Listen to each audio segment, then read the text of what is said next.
Mon nom est Mathieu Fecteau et je suis un sculpteur patenteux. Et mes œuvres, ça tourne autour, souvent il y a de la médiation puis un peu de participation au travers de ça. Mon premier contact avec polyculture, ça remonte il y a 15 ans de ça. J'étais au tout début de mes études en art. Et puis, on avait fait une cabane en carton pour la nuit des sans-abri. Fait que ça a été mon premier contact avec eux. Déjà quelque chose d'un peu hors norme, quelque chose que j'aurais pas pu faire ailleurs.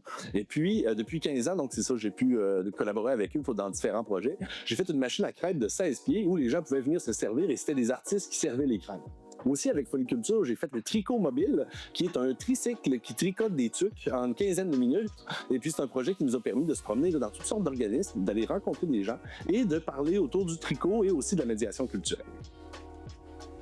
Avec Polyculture, j'ai fait le projet Imaginarium, qui était des ateliers de médiation culturelle avec des jeunes, soit en centre jeunesse ou en pédopsychiatrie aussi. Donc, on allait les rencontrer et on créait vraiment à partir de leurs idées et de tout ce qu'ils avaient envie, tout leur univers à eux, et en essayant de leur amener des nouvelles techniques. Donc, on a fait avec eux des toutous, on a fait des tie-dye, des gilets en tie-dye, on a fait des murales, du airbrush, on a fait de la canette de peinture, de la sculpture sur glace. Donc, on touche vraiment à toutes sortes de choses.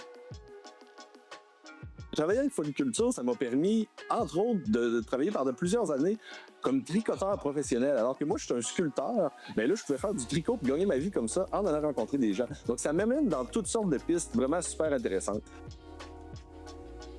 Le premier mot, je pense, ça serait une famille. Parce que l'équipe de Polyculture, c'est vraiment des gens super sympathiques. À chaque fois que j'appelle là, j'ai l'impression qu'on fait juste se dire des niaiseries, mais les projets avancent très bien parce qu'ils sont très professionnels. Donc, c'est vraiment une famille, un groupe super humain avec qui on peut collaborer. Le deuxième mot que j'ai pour définir Polyculture, je pense que c'est fluide. C'est un organisme qui s'immisce dans des grosses infrastructures. On a fait un projet aussi au Musée des Beaux-Arts, Musée de la Civilisation, avec le CIUS. Donc, c'est toutes des très grosses institutions, mais Polyculture, avec sa fluidité, réussit à s'immiscer dans les petites craques de toutes ces infrastructures-là, faire pousser des petites fleurs là, dans toutes ces interstices-là.